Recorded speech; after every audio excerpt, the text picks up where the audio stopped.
And it's the first time I've ever given a wedding speech before. First time I've ever stood up at a wedding before. It could be the first time I've been to a wedding. If I was at your wedding and you're here, I apologize. Okay, so I want to take this seriously and do this well. I did a bunch of research this week, and on the internet, I found an article called How to Make a Successful Wedding Reception Speech.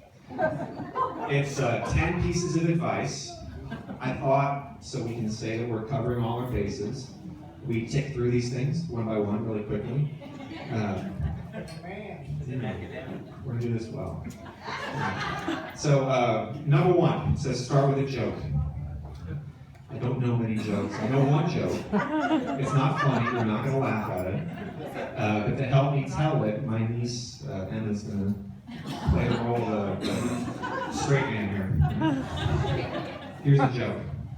Emma, ask me if I'm a tree. Are you a tree? No. Thank you. That's the joke. Round of applause right now. Number 2 on the list is use a child to charm the audience. So, check. Number 3 is acknowledge the bridal party. So, I don't know where they're at. Hey guys. So far, so good. Okay, so the setup is a little bit different at this wedding. The groom, for instance, is the father of the best man, which is unusual. So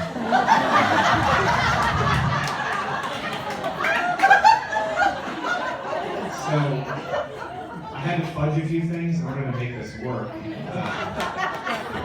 Subtly, you're not going to notice a difference. I just wanted to put that out there for the sake of full disclosure. Number 4 says, as best man, recall the groom's accomplishments, military service, etc. I'm sure everyone here is aware of my father's Korean War record. Really shouldn't be me telling you about it. His accomplishment speaks for itself. Number 5 says, as best man, establish a relationship with the groom. And then it says in parentheses, life in the dorm, wild nights on the town. So, funny story. I remember when the groom and I were just out of college. And we were looking for a cheap place to live in New York. And a female friend of ours recommended her apartment complex. Here's the catch. It was restricted to women only. So in order to fool the landlord, my father and I impersonated Hildegard and Buffy. And as you can imagine, hilarity ensued. That's a true story. Or it's the plot to the 80s sitcom Wizard Buddies, one or the other. I'll let you do the Googling. Number 6 says, pick an appropriate quote. I looked and looked. I could not find any appropriate quotes about marriage on the internet. Will you settle for 2 inappropriate quotes? Here's one. Groucho Marx said of marriage, marriage is a wonderful institution, but let's be honest, who wants to live in an institution? And the 16th century French essayist, Michel de Montaigne, once said, the perfect marriage, would be between a blind wife and a deaf husband.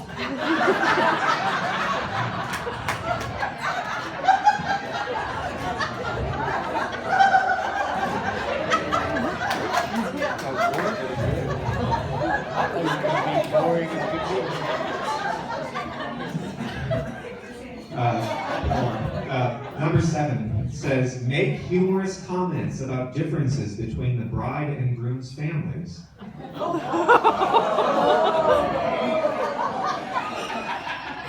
I think I can speak for all the Smiths here. I can't wait until next Thanksgiving when I get to try the Etouffee, Andouille, Romolide, Muffaletta, Boudin. Apparently these are things that people in Louisiana eat. Number 8 says, offer words of marital wisdom to the newlyweds.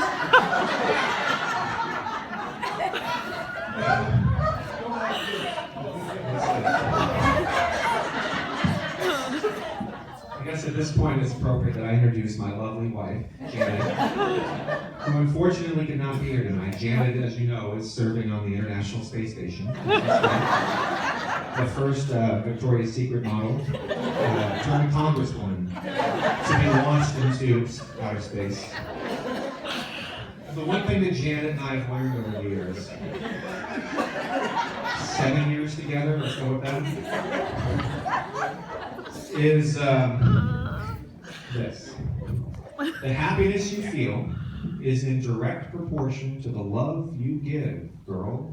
End quote, dash Oprah Winfrey.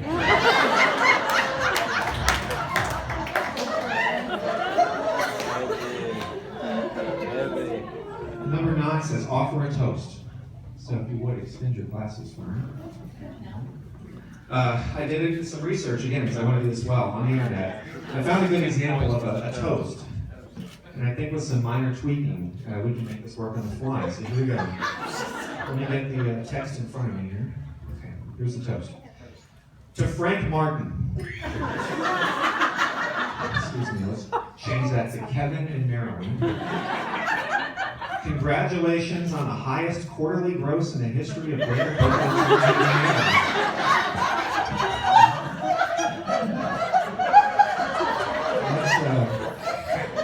Let's change that to congratulations on your wedding. You're a great salesman and an even better drinker. Let's change that to you're a great couple and even better drinker. The company will miss your office pranks. Best of luck in Poughkeepsie. This isn't working. Let's go to the end here. To Kevin and Marilyn, this toast is for you. Cheers.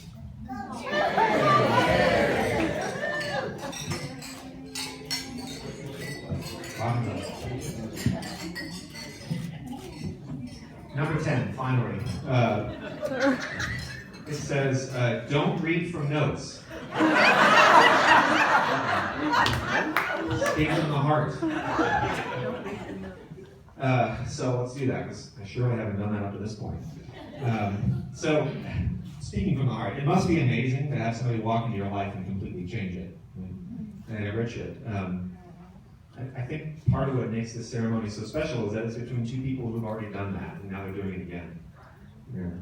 And to have that once in your lifetime is about all you can ask for. But to have it twice has to feel like a special kind of blessing. And you can tell when they're together that Marilyn and my dad, they don't take that for granted. So I didn't know Marilyn's husband. I wish I had. I know my mom would have wanted this. She wanted my dad not to move on or to forget, but just to continue to live his life to the fullest. And to do that with someone that he really cared about, and he's doing that. So I suppose that's what we're celebrating this evening, continuing to live life to its fullest. And with that, let's make a real toast. So we hold your glasses up. A toast not to Frank Martin. Sounds like an outstanding salesman if you're in the market for an air conditioner. But to Kevin and Marilyn and their life together. Cheers. Cheers.